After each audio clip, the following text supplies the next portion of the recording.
Good evening, everybody, and welcome to the Toon Review for tonight's transfer show.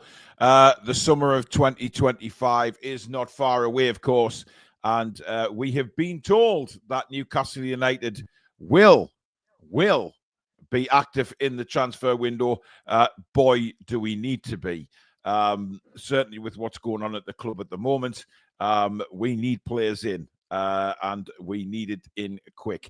Now, just on the Sven Botman situation, before we get going, I know that he's replied to Geordie Josh on Instagram when Josh put out an Instagram post saying that, you know, is he injury prone? He's out for the season, etc. Botman replied saying that you know, don't believe. Don't sell bullshit, was his exact words. Now, I'm not sure whether that means that he's not having surgery or whether, you know, he's reacting to Josh saying he's injury prone. So apparently Eddie Howe's going to address the situation in tomorrow's press conference. So we all wait with bated breath for that to happen. Alex, I mean, it's a very strange situation with Botman. Obviously, you know, is he having I mean, what's going on? Is he having surgery? Is he not? Craig Hope reported it. Nothing confirmed by the club. I did a show earlier on today, which was a great show, great, you know, interaction with all the viewers. Where do you stand on it? It's a weird one. I feel a little bit sorry for Josh, but then at the same time, this is why at the Toon Review, if it's anything rumor related, we stipulate it's rumor related and we don't commit to that as an angle until it's confirmed, just in case. You know, we're happy to question performances and things like that, but when it's rumors, it's not really. Yeah, and I do feel a little bit sorry for Josh because the journalists get to put this stuff out day after day after day, seemingly unchallenged. And they get their press conferences and all their media access and all their privileges and all their access to the players and training and all of that.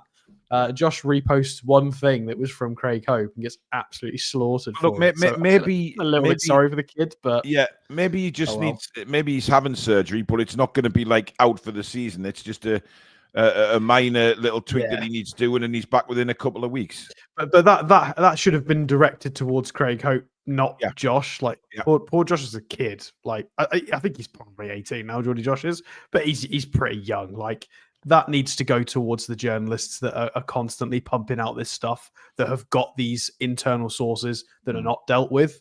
And I everybody knows my stance on that. I bang this drum every week that how do all of these journalists have eyes on the inside of everything? Some of them get it wrong and some of them have got different points and takes and sources. But I think it's mad that they've all got so much access to the internal workings of the club. It's bananas. So then for Josh to get a bit of...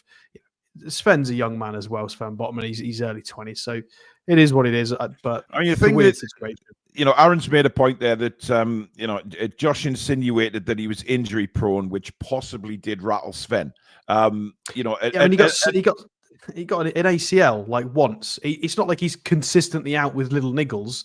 He got a big injury. Yeah, we don't know what this is yet, so. Ian, yes, it was definitely from Botman. It was his verified account. It was definitely Sven Botman who replied to it. But look, it could be that he's just been rattled by people saying, "Oh, he's injury prone. He's another Woodgate. He's this. He's that." It's ridiculous to say, really. But I mean, I pushed back on that last week because he's had an ACL based on one injury. It's really unfair to start throwing Woodgate comparisons. It's madness. Yeah, it just happens that the one injury he's had is an ACL, which is a crippling injury, obviously. But listen, I'm interested to see what Eddie Howe says about it in the morning's press conference. That's when Newcastle have told us that, you know, Eddie Howe will address it in the press conference. So we'll see what he says on it. But look, Botman, I think it's common knowledge. I think he's going to miss the cup final. You know, but we'll see what Eddie says tomorrow. I'm just disappointed. I'm a little bit concerned about this from our perspective, though, from a YouTube perspective, because we aren't journalists, and this gives the journalists an opportunity to word questions in the way that suits them and maybe calls out people like Josh. So I'm a little bit concerned and apprehensive. about how they're going to turn this tomorrow. But and I hope it's not twisted. Colleagues, Craig Hope was the one that released the story. So where's Craig Hope got that information from? You know, that's if this turns into a witch hunt against YouTubers, I'll be very angry, because ultimately we have to go on what the journalists give us. Yeah, we talk about what's written in the press. Absolutely. Exactly. So it's going to have to be, it should turn on their colleague. But you know what it is. Andy said, could all this bullshit from YouTubers have a negative effect on players in the club in general? Well, it's not bullshit from YouTubers, Andy, to be fair. You know, like we've just said there, it's a comment. Hope. It was Craig Hope that reported this, the journalist. So where did he get his information from? And that's what Newcastle United, if they are upset of everybody, they should be questioning Craig Hope as to where he got that information from. And is it true? Because he puts that information out, it's going to get a reaction from fans. Like I said this morning, fans are very, very much the number one part of any football club, right? And the fact of the matter is, you know, Eddie's been saying for a while now that Sven is due back. He's itching to get back. And then suddenly Joe Linton appears, but there's no Botman in any of the squads since that comment. And then now we're being told by Craig Hope that he needs an operation. Now, he may well need an operation, but I think people are putting 2 and 2 together and getting 10. Instead of saying it could be just a very minor operation that he's having, which could take a couple of weeks to recover from, and then he'll be back. Rather than playing him with this injury again, learning from the mistake they made last season and getting this little bit, whatever it is, sorted before it becomes a major issue, Alex, which is lessons learned. Yeah. I don't really have a comment on it. I like the fact that we're being a bit more careful. Mm-hmm. I mean, there's people stating that we rushed him back playing 2 games when he first came back, but I think he was ready long before that. I think we really did stretch out his recovery, and we were really careful because we brought Bunce in specifically for this reason. So I'm okay with the injury stuff this season. I think we're better. I think we're less naive. Last season and the season before, we had a lot of comments where, you know, we were feeling like players should have come off at certain times and they didn't. Yep. I don't really recall that being a problem this season. You know, they're taking their time with people coming back. You know, I'm not consciously saying, "Oh, why has he been left on the pitch?" You know, I think they're doing a much better job this year. They had a huge internal review of everything medical and practices and physio, all of that. They you know, they know what they're doing. They're not stupid. So I'm happy that, not that it's up to me, but I'm happy they'll just do the right thing for Botman, and that'll be the right thing for the club as well. So yeah. Christian Evermore says YouTubers talk about news that's out there apart from the in the know knackers. It's called creativity and takes bottle to do. People who mow them down without understanding are knobs, in my opinion, especially a young'un. I mean, that's right. Speaking of in the know knackers, Aaron makes a great point here, and this really does boil my piss. Twitter in the know celebrating getting the injury news right. Absolute weirdos. Now, look, I don't understand this, why certain people on social media celebrate getting news right about a player being injured. They seem to be celebrating that more than concentrating on the consequences of that same player being injured, the consequences for him missing games, etc. I don't understand what they get out of it, okay? If the news is correct, then fair enough. But don't be putting it out there saying, oh, fantastic that this was right, you know, got this information last night and it's true and all of this bullshit, man. Sod off. We don't care. Just, you know, all right, put the news out if that's the information you've received, but don't go and celebrate a player being injured or getting the news that a player's being injured. I mean, come on. Where the hell are we these days? It's not big. It's not clever. Grow up. We've got a few Stoic Protector with Super Chat. Let's start with something for the early joiners. Thank you, mate. He's also gifted 10 memberships, Alex. Thank you so much, mate. I mean, Stoic Protector is a massive donator to the channel now. He really brilliant. Absolutely superb. Thank you so much for that. Keith Dites, who's been a member for an incredible 36 months now on the channel. Thank you, Keith. Needless to say, this summer should see a lot of personnel movement, and Ancients of Mumu have also sent in a Toon Review membership for someone. So thank you very, very much, guys. Right. Let's move on from that situation, because I'm sure that's going to be a talking point tomorrow. Simple as that. It will be from... I'm live at 11:30 with the latest news and reaction to the press conference. TTR Friday is back tomorrow. And now we're not doing the fan forum during TTR Friday. It's going to be like a magazine show now, still with all the great little parts in, like Shamed by Stato, Sam's Wine, etc. That'll all still be in there. It's like a magazine show, just going through all the news from the previous week of Newcastle United. So there's a lot of talking points to go through tomorrow. So we'll have fun with that as well.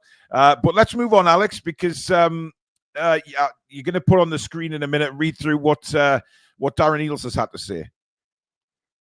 Yeah, well, I'm not going to put it on the screen, but I'll read it, definitely. So, all right. No problem. Yeah, obviously we've had some news from the club. We've had some interviews and statements from Darren Eales, and we've had a bit of light shed on potential transfer, how we're going to go about that, and some stadium stuff and training ground and money. We've had some stuff come out, which is really positive, because we hadn't really had anything. So people saying that the club are too silent on a lot of fronts. Well, I mean, I don't know. I think this is, for no reason, at the start of March, we've had interviews and lots of communication from Darren Eales. So I think that's fine, personally. Yeah, it is. Oh God, somebody's complaining because I'm chewing gum. Dear God, man alive. Anyway, would you like to read what Darren Eales has had to say? Yeah, so I've pulled this just from NUFCblog.co.uk from Ollie Hawkins, because he writes some good stuff. Although one of your colleagues, Ollie, has started calling his weekly segment the Toon Review. So yes, I noticed that. Yes, that's not cool, bro. Yeah, but anyway, Ollie does good stuff. So speaking to the media yesterday in a series of in-depth interviews, Eales revealed that the club chief are excited about the summer ahead. So he's revealed that there is also now a real alignment between Paul Mitchell and Eddie Howe regarding our summer plans, with our sporting director preparing to step up plans for top targets in the coming months. Mm-hmm. So he's on record as stating, at the moment, the way we approach from ownership down, everyone is aligned. That is, we maximize our revenues and spend to the max we're allowed to. So we incur those losses of 105 million over 3 years to give Eddie and the team the best possible players on the pitch that he wants. Full stop. So essentially, Paul, it seems like they're quite happy to be teetering at the edge of that line of the losses to make sure that we've got the best players on the pitch, which to me sounds fantastic. Yeah, it does. And I think it just goes to prove that,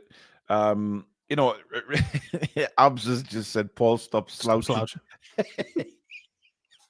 By the way, it's nicotine gum, by the way, to stop me vaping. So I am trying to cut out the vaping as well as everything else going on. So I am now trying the chewing gum, so I don't sit here vaping on the show or vaping in life and just cutting it all out. So there you go. Baz is asking, have we registered TTR as a name? Well, it's a business name. It is registered as a business. It's registered as a business. So yeah. Hey, we'll have to have a look into that, Alex. If he's calling it the Toon Review, stop it! How dare he? Not anyway. Seriously, yeah. There's just a little bit more from Mr. Darren Eales. Yes, go on. So it's frustrating because we want to go from A to B in 3 years, but we can't do what was done in the past. You can front load the spend, but you have to pay the piper. There is frustration by that PSR constraint. If it wasn't for that, we could spend more on the team and accelerate our progress on the pitch.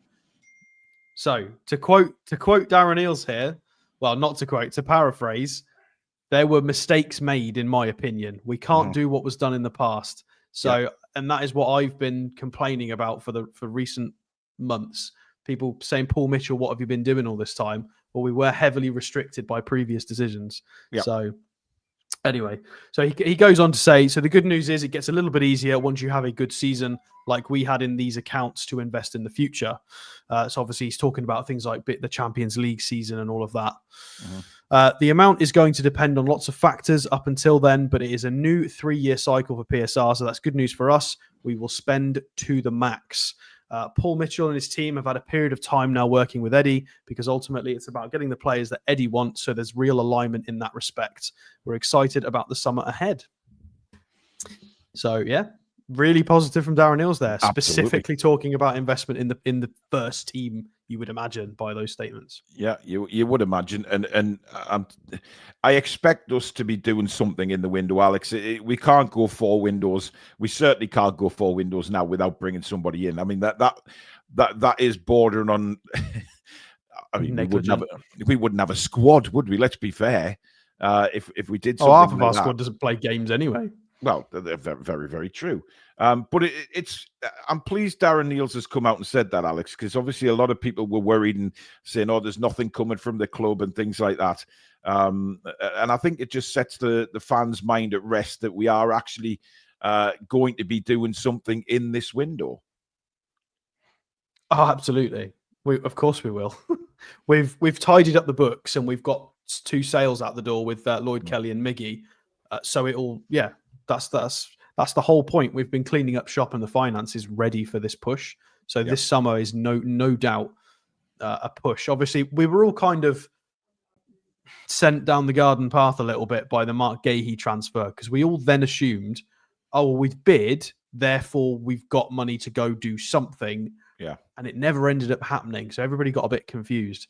I think we would have had to have sold to offset that anyway. So we've just waited and we're clearly just going to go for a big summer push. And there is going to be a revamp because as you've seen, this isn't just like we've got to a point now where there were question marks over are players good enough? Are players not good enough?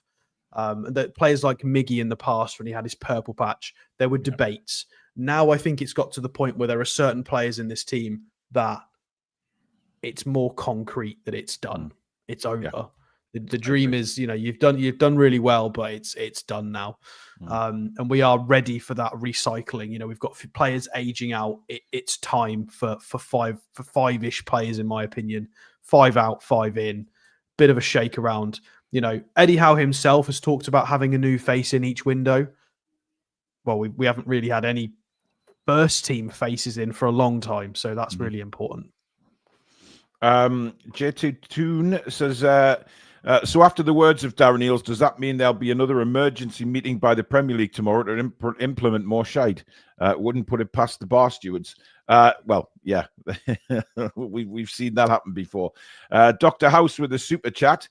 He says, hi, Paul and Alex, definitely need to sign players, and hopefully this next window will send a message that we are here to compete. Well, I mean, look, for once, Alex, when we do our summer deadline day stream, hopefully, fingers crossed. I hope it's empty again because I hope we've got all of our signings done. Well, yeah, because they've played already in some of the season. Yeah, but then we can spend the whole day talking about our new signings and how magnificent they're going to be and how we're going to win the Premier League and take Europe by storm. We can do that, no problem at all. I certainly wouldn't have a problem going through all our new signings and waving goodbye to some of them that have left the club. I'd be very pleased with that. Right, let's look at some players then, shall we? Because let's get the excitement going, because we wanted to do this show tonight. And in Alex's words the other night when we were planning on what we were doing this week, Alex said, bring a bit of joy back, a bit of positivity back with all the bad news that's coming through from Newcastle with injuries and suspensions. We thought, why not look again ahead to the transfer window, see who's being linked, and talk about what these players could possibly do for us if, and by the way, if in capital letters, they did sign. We're not sitting here saying these players are going to come in. This is just us looking at players who've been linked. And of course, we never say anything concrete until the club tell us. So these are just players that are rumoured to be linked or linked with Newcastle United. So we take a look and see how they could change the squad around. And right now, anybody could come in and help us with the squad, but we are going to be building, of course, in the summer. And our first player is Gonçalo Ramos, or Gonçalo, or what? Gonçalo. Gonçalo, I think, for Brazilian, right not for Brazilian, for Portuguese. Sorry. So it's not actually one player. We're looking at 3 in a row because it's to do with the link. This is an interesting link that's come out, and let me show you the 3 players first, and then all will be revealed. So you have Gonçalo Ramos, a striker for PSG in Liga. We also have Marco Asensio, who is the parent club is PSG as well. Who was ripping it up at Aston Villa, by the way. He's doing rather well at Aston Villa out on loan, and you also have Kolo Muani as well, a forward, a striker for PSG. That's 3 Paris Saint-Germain players. Why are we looking at 3 PSG players in a row? Because they want to swap for Alexander Isak, matey. Yes, they do. So there is a rumor floating around that PSG are putting a few players in the pot all at once for a transfer for Isak to go to them. I mean, Asensio's been linked with us in the past, hasn't he? He has, yeah. But now he's becoming a real firm favourite at Aston Villa. That's probably going to be his destination if Villa can sort a deal out. Let's be honest. I mean, okay, fine. Being as we're on this topic, let's do Asensio first. So he was born in Mallorca, which, I mean, it's not Spain, is it? It's an island. It's not in Spain. Well, it's a Spanish island, Alex. Yeah, but it's like going to the Isle of Wight and saying, "Oh, I went to England for holiday." I mean, you didn't. You went to the Isle of Wight. It's not really in England, is it? I guess it's England. Well, no. When I've been on holiday to Mallorca, when I've been on holiday to Mallorca in the past, I've always said, people have said, "Oh, where did you go?" I say Mallorca. I don't say, "Oh, Spain." Because, exactly. That is my point. It is kind of Spain, but at the same time, it's not really. Anyway, they give us jib about Gibraltar, so we won't get into international global politics. Christ, it's a bit tense in the world at the moment. Absolutely. So a lot of people do know Marco Asensio. He's been around for a very long time. He was a good player, or in fact, a world-class player at Real Madrid for a long time. Had a lot of injury issues. It was a bit wibbly-wobbly for a long time. Went to PSG, and has now, for some reason, gone on loan to Aston Villa. Maybe he wasn't getting too many minutes in Ligue 1. Who knows? He is, however, I don't like this. I think this is nonsense. I think he would be on high wages, and I think he's risky because he's 29 years old and he's got a big injury history. So this is a big risk for me. Even though he's potentially available, I think he's more likely to go to Villa anyway. A lot of people have said that in the chat. Completely agree with you. He's somebody who can play on both sides. He's left-footed. On his day, he's world-class. He's generally... Well, he's a Champions League level player consistently and has shown that for a long time. He's won league titles. I mean, if we scroll across, 4 times domestic league champion, 3 times Champions League champion. The guy has got fantastic experience at the top of football. Yeah, but when we're talking about age, Alex, because I see a lot of comments coming and saying, "Oh, he's we're gonna." I mentioned this the other day. When you're looking at players sort of this kind of age, there is some argument saying that, you need a couple of vastly experienced players in your squad, whether it's only for a couple of years contracts. But these guys are winners. There was a Turkish guy, Komologlu or whatever he is, playing for Inter Milan, linked yesterday, and he's 31. Çalhanoğlu, yeah, he's 31, but he's absolutely ripping it up for Milan. So, or Inter, I should say. But you've got to have that balance. You've got to play for both. Yeah, but if we can get players in with this kind of experience, Alex, to help everyone else, that can't be a bad thing, can it? I mean, we're not saying we're going to fill our squad full of 29, 30-year-olds. You're right and you're wrong at the same time, in my opinion. Your example, I agree with.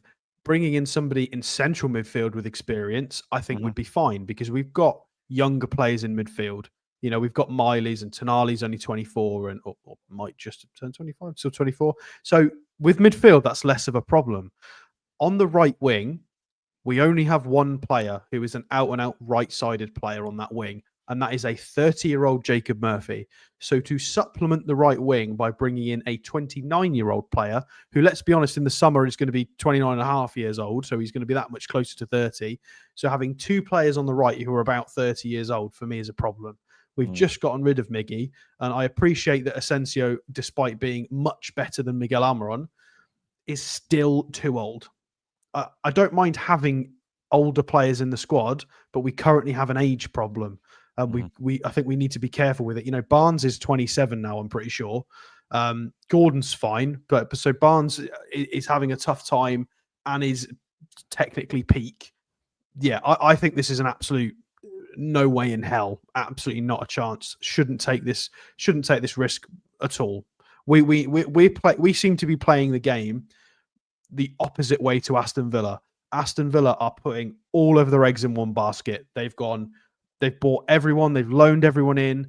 They're flying very close to the sun with their strategy to try and do well in the Champions League this season and finish as high as possible.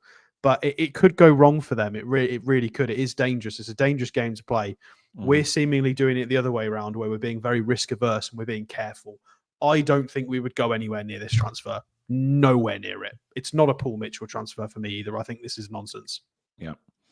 Well, look, I think you're right. I do agree, but I would love to see Asensio play for Newcastle. What about this man? Well, Gonçalo Ramos is definitely well, he's a player, isn't he? He's a very good player. He is, in fact, a football player, correct? Indeed. And how old is he? He is 23. 23. So he will likely be 24. 24 if he would be signed by someone in the summer. So he's at a perfect age. And he is he's a forward, and bless him, we need forwards. Because I think Callum will be away in the summer. I don't think we'll re-sign him. If we re-sign Callum Wilson, I will eat my toenails. Right?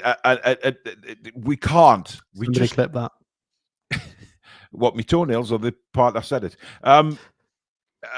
But anyway, what I'm saying is, Callum, I think, will be away, and well, what a replacement he would be. But we're talking about losing Isak here. You know, these are the players that are sort of linked. No, I know, I agree. It's crazy.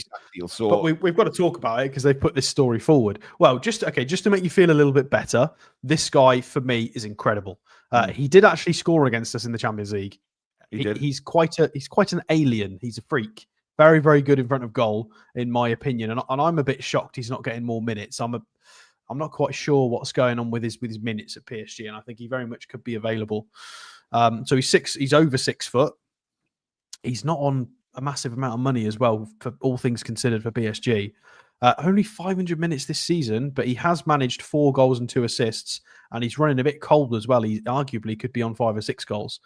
Champions League minutes, again, cold, only looks like a player. I mean, is he running a bit cold, or is he just 4 goals in 500 minutes? Is fantastic. Yeah. When you consider he should have been on more, and then his Champions League, he's got 3 goals in 187 minutes, which is 2 games of football. So, and an assist. So it's not like he's coming. You know what we always say about people maybe not playing all the time, struggling to perform. He's not having that problem. Every time he's getting the opportunity, he's contributing to the team. And if you want to make this look any better as well, it's not bad. 4.59 shots per 90 is pretty alien as well. So he's getting between 4 and 5 shots at goal per game, which is, I mean, you don't have to be a mathematician to work out that those are good odds for probably getting a goal if you're reasonably good with the football. Yep. So it's given himself a lot of opportunities there. Fair enough, he is playing for PSG, so the creation element is going to be there for him. He's getting fed quite well. Shot creating actions is still very healthy though, so he's doing a lot for other teammates to create shot creating actions. Passes are very tidy. He doesn't take on many players, does he? He's not a dribbly boy, as you would say. He's just a finisher. It doesn't always suggest that in this data, but less so. I think he still can dribble to a degree. He's not terrible in that regard. And if we scroll down and have a look at what his data profile's like in terms of players. Oh, you've got Eketeke's there, Alex. Eketeke. If you look at any reasonable striker in Europe, Ekitike is on every list. He's doing well actually at Frankfurt, isn't he? So well. he's it was good talent ID from us. You could see he was going to be a good player. I mean, that's why PSG wanted him. But yeah, this is not a bad list to be on. You know, Martinez, Guirassy, Dennis Undav was a good player. Obviously, Isak, we know he's fantastic. Amazing that Lacazette's still there. He's still going strong. He seems to like. He's been around for years. Kai Havertz, I mean, come on. I wouldn't want to compare him to Kai Havertz, bless him. If anyone's compared to Kai Havertz, I'd cry. His career to date, they pinched him. Well, I say pinched him. They did purchase him from Benfica when he was 21 years old. He won the league with Benfica, 30 starts, 19 goals, 2 assists. He absolutely ripped it up. They won the league, and then PSG bought him. He got, in only 16 starts, it is 29 appearances, but it's not a lot of minutes at all. It's 1,400 minutes, 11 goals and 1 assist. So whenever he's used, he's scoring consistently. He's very young. He's very, very dangerous. And again, you will all remember the goal he scored against us. When we beat them 4-1, the guy that got the one was this guy. So he knows where the goal is. I think he's fantastic. But however, obviously the only sour grape in this is that the context is we'd lose Isak to be getting players like this, which is a big no-no for me. I still think Newcastle would want money, Alex, as well in the deal. And I've seen some people say they take Ramos and Muani and not Asensio plus 100 million. I mean, I would consider, if they offered Kolo Muani plus, I mean, I don't know if I'd want 2 forwards, but I would be willing to entertain that. If you came to the table with Ramos, maybe another good player from PSG, and money, I would sit down at the table and have a conversation. I'm not saying I would go for it because Isak's amazing, but I would at least have a conversation. Yeah. We've got a super chat in from Stoic Protector again. He says, I don't mind us buying 1 or 2 in the late 20s if it gives us world-class assistance for a few years. But we also need more young'uns at the same time. Yeah. Well, Muani is an interesting one because he's gone out on loan to Juventus. It's somebody that we looked at. I think we looked at him in in one of the January shows because it was rumored. Yeah, everybody wanted to take him on loan. A couple of Januaries ago. Well, no, it was this year because everybody wanted him on loan. Are you sure? He's just gone on loan to Juventus. Yeah. So we did look at him before he left Frankfurt because obviously he played in that final and was really good. 26 years old now. He is a bit of a powerhouse. He's done quite well since he's joined Juventus. 5 goals, 1 assist. Of course, they've got Vlahović as well, so they've got options now. 6'1" and a bit. If we scroll down, his numbers are interesting. Successful take-ons is quite high because he's just an absolute battering ram of a human being. So, you know, there's not much chance of you stopping him if he's up to full speed.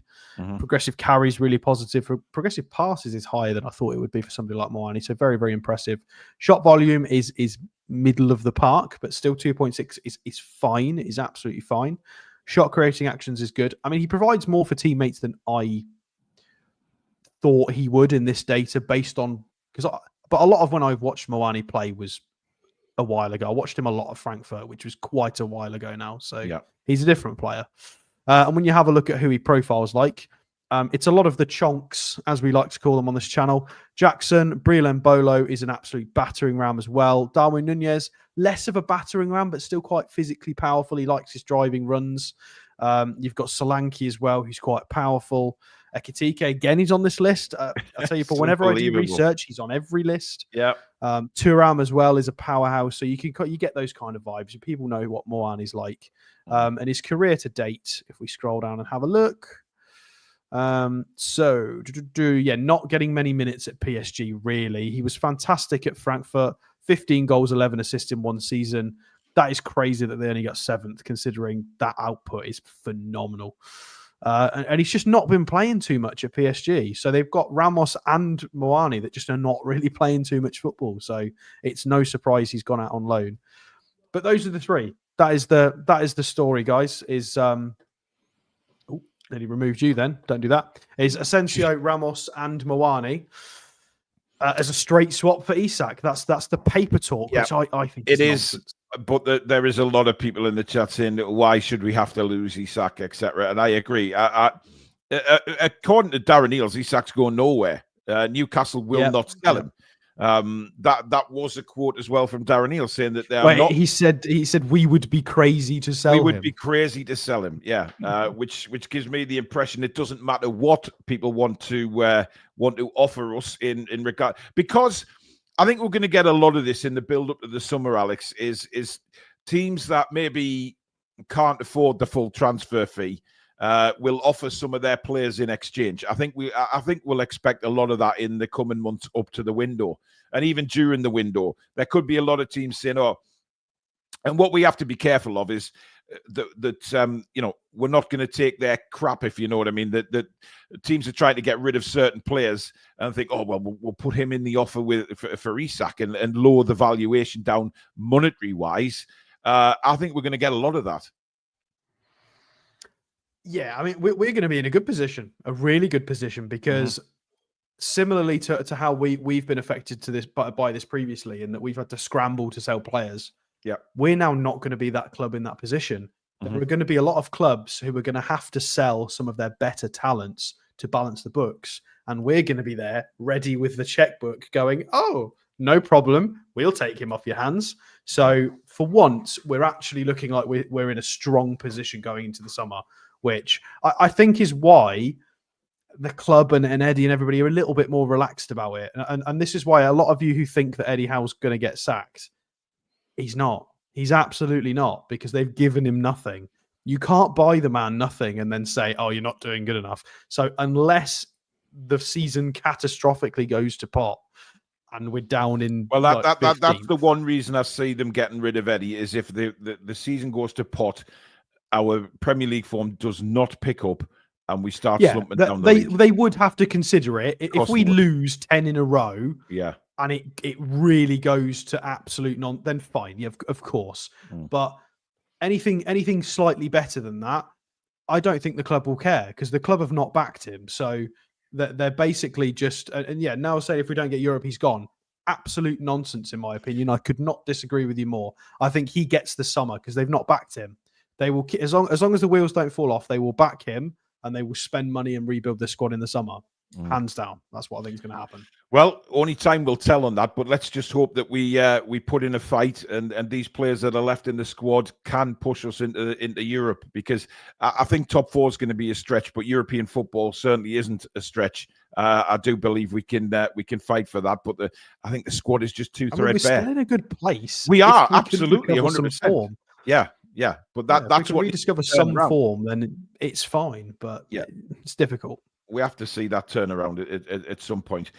Guys, thank you very much for watching tonight. If you are enjoying the show, please do give it a thumbs up. And of course, if you're new to the channel, please do hit the subscribe button if you like what you see. Free to do so, and hit that bell as well so you never miss an upload or a live show on the Toon Review. Of course, memberships are available. Click that join button just underneath myself and Alex. And of course, thank you for everybody that's super chatted so far. You are guaranteed to get your comment read out if you do super chat, because it pings up on my screen. And of course, a massive thank you to channel sponsor Mamaroo Records for all your musical needs. CDs, vinyls, merchandise, sport merch, gift cards. They've got it all. Pop in and see Steve. Tell him you're a TTR viewer and he will do you a fantastic deal. If you can't get into the shop, check them out online. That is pinned at the top of the description. Right, let's have a look at our next player, shall we? It is Igor. Oh, for God's sake. Right, hang on a minute. I mean, if it helps you, I don't know either. So, well, I'm going to say Paixão or Paixão. I mean, Paixão. I'm going with Paixão. I'm going with Paixão. I'm sure there's somebody in the chat that speaks Portuguese. Please, for God, there is a couple. Marco, Marcos knows, yeah. Paixão. Okay, Paixão. Okay, there you go. Paixão. Thank you, Marco. So Igor Guilherme Barbosa. 2 seconds, Alex. David Smith's been a member for 33 months and says, I'm old enough to remember Charlie Mitten, Dennis, McGarry, etc. Eddie is the real deal. Well, if you're comparing them to them, absolutely. Right, so I'm pleased you said his full name, Alex, because I'm not even going to attempt that. But Paixão sounds like a very Brazilian name. So let's take a look at him. Right, so I'm going to rip the plaster off very quickly. Uh-oh. Plays on the left. He's left winger. Don't worry about it. There's reasons. It's fine. It's fine. I'm sure there is. I'm sure there is. Of course there is. We have been linked with him. So he is a Brazilian, and he does play for Feyenoord in the Eredivisie. And he's doing quite well this season. He's having a really interesting year, and so are Feyenoord, doing very well in the Champions League. They actually knocked out Milan in the last round, but unfortunately lost 2-0 to Inter last night. So he has got 6 goals and 7 assists so far in the Eredivisie, just shy of 2,000 minutes, which is a fantastic return. And he also has 2 goals, 4 assists in the Champions League, which is big boy competition. So 6 goal contributions in the Champions League is very, very good. Lots of goals, lots of assists. 24 years old. He's got a big smile and he's Brazilian. So ticks a lot of boxes for me straight off the bat. Whoa. Obviously, there's more. Whoa, hang on a minute, mate. What has a big smile got to do with the price of potatoes these days? Well, we're now missing a winger who smiles. I don't care. I would rather this guy did never smile, but performed on the pitch. I'd rather have a performing footballer who does it week in, week out and never smiles than somebody that runs like a chicken with a pigeon neck and smiles all the time and doesn't have any finishing ability. Maybe if we had some more smiling, some of our players wouldn't whack people around the back of the head and get themselves banned. So that's all I'm going to say. Anyway. He's a big boy. He can take it. He deserves it. He was a silly boy. Yes. Anyway, let's scroll down and have a look at, before we look at the real biscuits, that 1xG, I'm pretty sure relates to the Champions League 2 goals. So I'm bloody don't worry, guys. Yeah, because the Eredivisie is not classed it's not classed in the top 5, is it? It's not classed as the top 5, yeah. Otherwise, scoring 6 goals off 1xG means you've hit 5 absolute thunderbolts and you're very lucky. So no, that I think correlates to the Champions League. So don't worry about that. So if we scroll down, this does not look particularly good, which I think does him a huge injustice. I personally think this is nonsense because I've watched some of the Feyenoord and the PSV stuff this season. They've been a breath of fresh air in the Champions League. Yep. And it's been lovely to watch. It's so positive. And this, to me, does not reflect how I see him play football at all.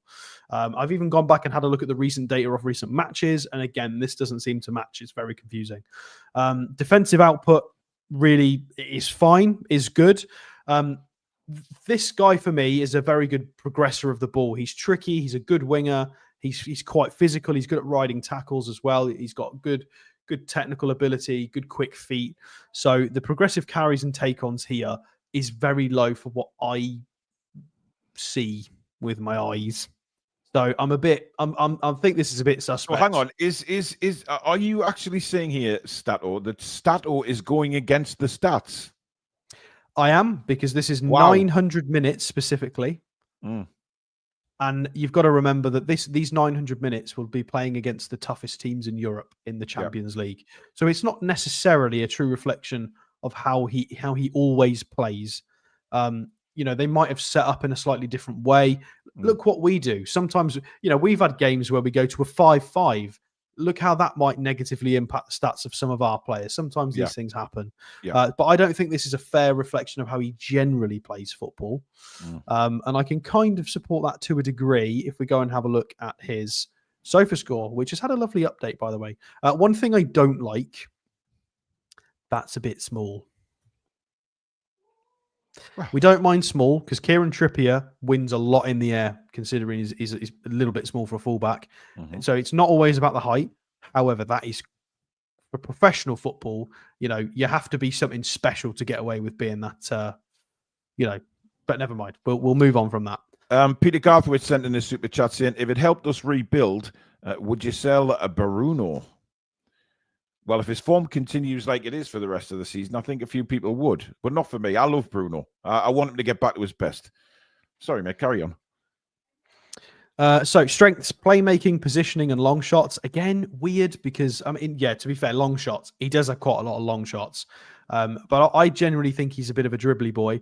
This is a new feature, by the way, for SofaScore, is you can go and have a look at all of their goals and assists over previous seasons, which is quite nice. Yes, so you can go back and have a look that he had, 15 goal contributions last year. Yeah, so he's kind of 15 to 20 goal contributions, and he's 24 years old.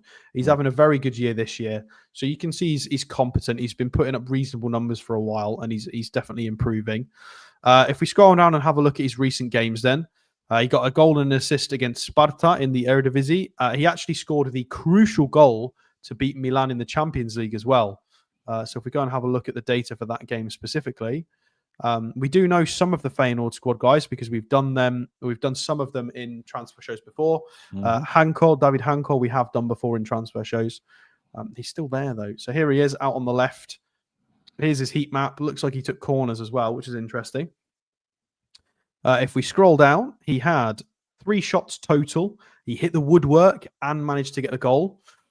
He attempted 7 dribbles, so 3 out of 7 dribbles completed, which is a very high number, to be fair, especially in a Champions League game. So this, for me, more accurately reflects what he looks like when I'm watching him play football.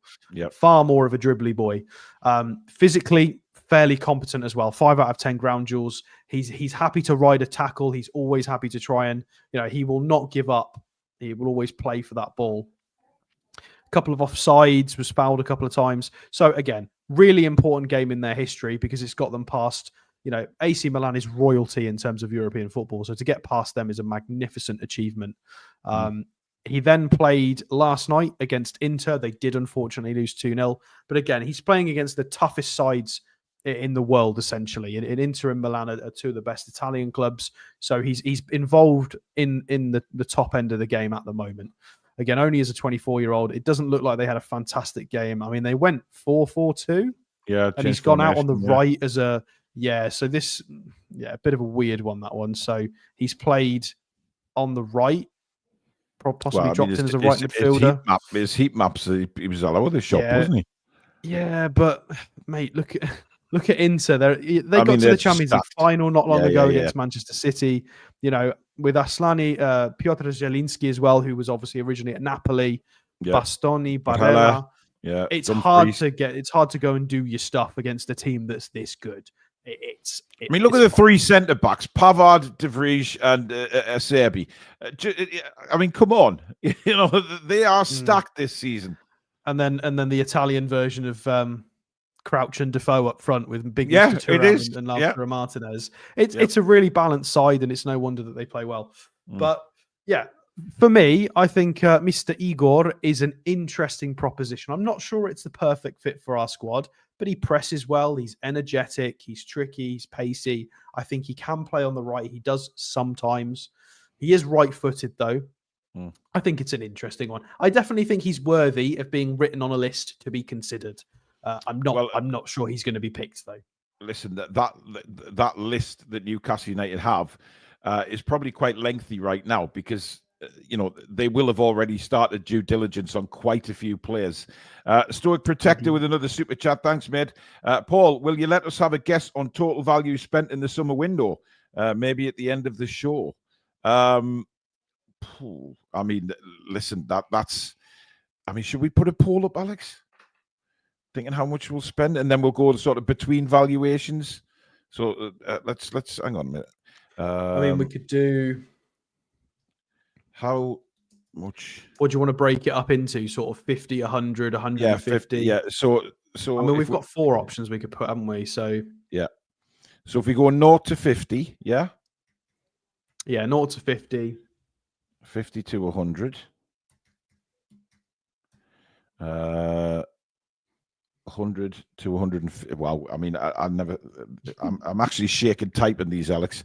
And let's go 150 to 100. It's not going to be that much, but it'll be a lot. It'll be a reasonable amount. Oh, yeah. I think it'll be over 100 considerably. Right, there you go, guys. The poll is up now. Let us know what you think, how much you think we will spend in the summer transfer window. Remember, apparently this is going to be a real overhaul, a new beginning, if you like. So remember, we've got, obviously, it'll not be just spending money, Alex, because there will be some sales in there somewhere as well. We just hope that it's not the sales of expiring contracts as well, right? And Yeah, wages absolutely. freed up. And Absolutely. Yeah. So I just want to answer this from Oliver because it's a great question. Would you take Igor if we got Barnes out? Yes. Yes, I would. He's 3 years younger. I think he's got a higher skill ceiling. He's interesting. And I at this point, I would rather have somebody that fits our system and style than somebody who just knows where the net is sometimes. Because there's no long-term progression. If you know where the net is, it's good. But long-term, you need to be playing well as a team to progress. Well, the thing is, I've been thinking about this, Alex, and as for Barnes, right? If Eddie doesn't play Barnes when Gordon is suspended, if he goes with sort of Willock-Joe Linton combination kind of thing, that tells me that Harvey Barnes will possibly be sold in the summer, and it is not really up there in Eddie's plans anymore. Because let's face it, Barnes has had some opportunities to come on the pitch and do something, and he hasn't really done it. He had a good first half the other day, but dwindled out of the game. So if he doesn't play, I mean, obviously we'll talk about this more in the match preview. By the way, the West Ham preview is Sunday night at 7:00. Don't forget that with the game on Monday night. If he doesn't use Barnes, I think Barnes could be one of the players that we may be looking to move on. Yeah, look, I mean, I'll support him while he's wearing the black and white. And this is his time now. We need to get behind him because he's going to have to play the next few matches. He's going to be important. However, if you put a gun to my head and said, would you take a loss on him and sell him for something in the summer to reinvest and try and go in a different direction? Yes, I would. I personally would. I would prefer somebody, like I just said, who maybe physically suits our team a bit more. And I appreciate he's got something very difficult to replicate in Anthony Gordon. It's very unfair levels, but it's where we want to be long term. So, Murphy's had to do that. Murphy, bless him, has had to grow and learn and improve and work his socks off to fit our system. He's had to work hard, press hard. He's had to contribute with goals and assists to stay relevant, and he's done that. Is he the long-term solution? No, but he's fought for his place, and I don't think Barnes has really, albeit some good goals in important moments, his actual game, his style, I still just don't think it's, and I don't think it's going to get any better because of his age. I still think we overspent. I still think we overpaid for him, Alex. I agree. And I don't think we'll get anywhere near that back. Well, he's not going to get any faster, is he, at 27? Well, no, so, the things we want from him, better pressing, pace, we're not going to get more of those things because he's getting older now. So he's, well, not that 27's old, but you're not going to get. Don't go down that. You're not going to get. You're not going to get faster and better at pressing once you're 27. That the time for that's long gone by that point as a footballer. So this is meant to be his peak. Right. Well, we've got one more player for tonight, and it is Vlahović. Now, this is a guy I would love to see in a black and white shirt. He has been linked with us before as well. Channel right with the super chat as well. Sell Pope, Barnes, Willock, Target, and Wilson. Those are certainly five. I can't sell Wilson because he's out of contract. Yeah, Wilson would go on a free anyway, but I know what you mean. Right, let's have a look at Vlahović, shall we? So Dušan Vlahović, however I'm meant to say his surname, is different inflections. We have looked at him many times. So way back when Isak was rumored before he was with us, we did transfer shows on players like Isak, Jonathan David, Vlahović, Darwin Núñez. All of these names were floating around for a long time. So this is somebody that we looked at. Yes, Trevor, his wages are absolutely and utterly ridiculous. I know.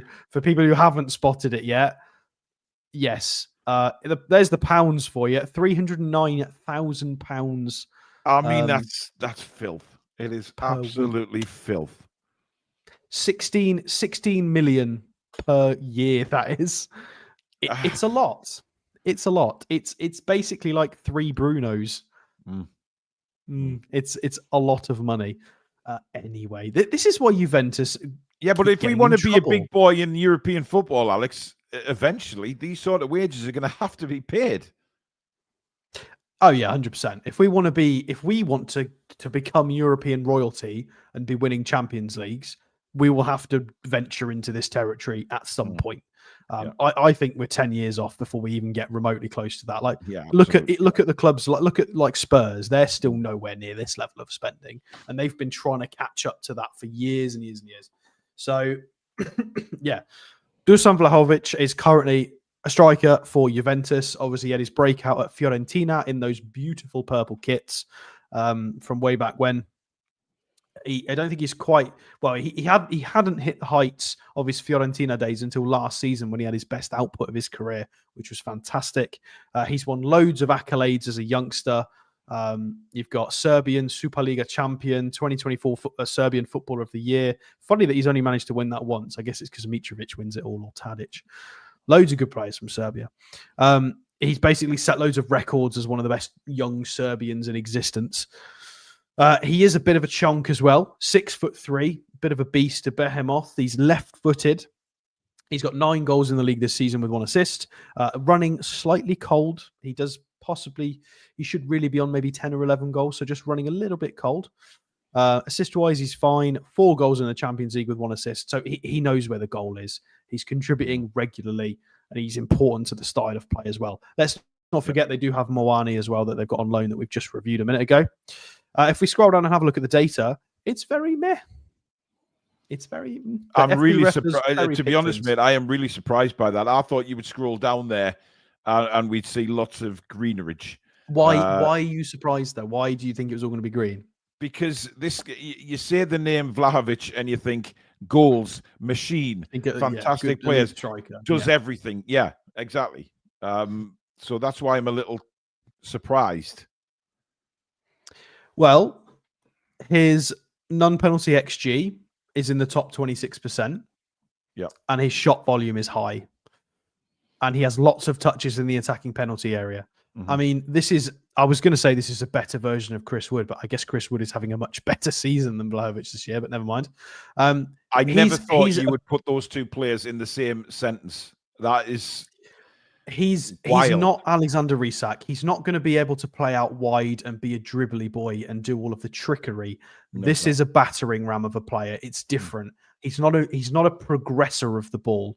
Although his progressive carries is in technically the 50th percentile, he's not going to, he's a different player. He's much more of a target forward than somebody like Isak. It's very different. But still, this maybe does him dirty. Because if you go in, I mean, just to prove a point, if we go and open the full report and scroll down, when you have a look at things like, so penalty kicks, you've got progressive passes received, shots total, you've got shots from free kicks. What else we got? Well, that changes the complexion of it completely, doesn't it? Really. I mean, you're not going to get credited with a lot of this data because you're a big, meaty target forward. Like, what do you expect from people? Yeah, I mean, even this doesn't do him loads of justice, to be fair. I am a little bit concerned by this, though. This concerns me slightly. I was expecting his data to be better in the air. But Mitrovic was like that as well, wasn't he? If you look at Mitrovic when he played for us, Vlahović is bigger than Mitrovic. Yeah, but they just don't jump. They just don't jump for headers. I mean, Mitrovic always tried to control it on his chest and hold off the defender. He's still strong though. He is still very strong. I mean, Brian H has just said that he would fit though for the Premier League. Yeah, I think he would really fit the Premier League. I did to be a bully compare him to Isak. Isak's really good, as you can see by this graphic. Yeah, I'm sure. The only thing that Vlahović is better on the main stats, is just aerial percentage 1. That's it. Yeah. So you've done him a bit dirty there, putting him up against Isak. I mean, it goes to show what an elite striker we have at Newcastle. This might put it into context for people that watch European football and even domestic football. Artem Dovbyk, you've got Patrick Cutrone for Como, for Fabregas's Como. You've got Ollie Watkins. You've got Niklas Füllkrug. That's the ballpark player that we're looking at in terms of physicality. That's the style of player. And if we scroll down and have a look at his career to date. Oh, no, don't scroll that bit. Silly scroll bar. There we go. Zoom in a tad more. So you've got Fiorentina breakout season is here in yellow. 17 goals. So that's when everybody went, ooh, this young guy in the purple shirt's quite good. Juventus bought him. And then it took him a while. He didn't have the easiest start at all at Juventus. But last season, he had arguably his best season. 16 goals, 4 assists. Was really, really good. And he's on 9 goals, 1 assist in this isn't Champions League. This is just the Serie A. So he's on track to maybe get an even better finish this year if he keeps going. And of course, Juventus were unbeaten for most of this season up until recently. They lost their first game. And yeah, he's been quite good. He's not been as productive as of late. One important point, by the way, about this guy is he is only going to have 1 year left on his contract come the summer. So if we scroll down, he is contracted until June 2026, just there. So in the summer, just about to come up at the end of this season, he's going to have a year left. So he's definitely going to be gettable. Unless he signs a new contract between now and then, there are going to be, the vultures are going to be circling. But there's going to be clubs like Arsenal and stuff sniffing around him. So we don't know. But he's an option. Bearing in mind, by the way, and this is about to put all of you off, he was linked by Gazzetta dello Sport, which means it's probably nonsense. So, yeah. Yeah. But he's certainly a player that could. I think he'd thrive in the Premier League. I honestly do. I think he's got the right. He's got the right attributes. He's got the frame. He's got the strength. He's got it all. So we shall see. But there it is. That is the transfer show done and dusted for tonight, guys. Thank you very much for watching. Great conversation in the chat as well, as usual. Thank you for all your super chats and memberships. Mods, thank you, and Alex, thank you, and of course, a huge thank you to you guys out there for turning in tonight. And thank you to Mamaroo Records, our sponsor as well, based in Whitley Bay. Pop in and see Steve if you can. If not, check them out online. That is pinned at the top of the description. Everyone's going, Paul. I haven't forgot the Paul, guys. Don't worry. Everybody who's mentioned Huijsen again tonight, the centre half. Yeah. Real Madrid has started to sniffing around him, so yeah, I think that ship has sailed. Unfortunately, he's now too good. You never know. Anyway, results of the poll. We asked you a little bit earlier. How much do you think we will spend in the summer between 0 and 50, 50 to 100, 100 to 150, or 150 to 200? 50%, Alex, won the vote on 100 to 150 million. 24% said between 150 and 200. 20% said 50 to 100, and 7% said 0 to 50. Wait a minute. How many people said between 150 and 200? 24%. 24% of you are really optimistic, and I love it. Yeah.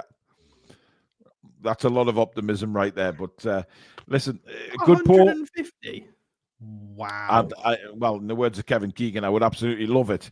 But there you go, guys. Thank you so much for watching tonight. I'll be back at 11:30 in the morning, and then I will be back with colleagues tomorrow night at 7 o'clock for TDR Friday. We'll discuss all the latest news, all the news from the week from Newcastle United. We'll look forward to the fixtures ahead, and we'll also talk about Eddie's press conference as well in more detail tomorrow night. So thank you very much for watching. I'll see you all again at 11:30 in the morning. But for now, enjoy the night, and we'll see you soon. Take care. Away the lads and lasses. Come back and check out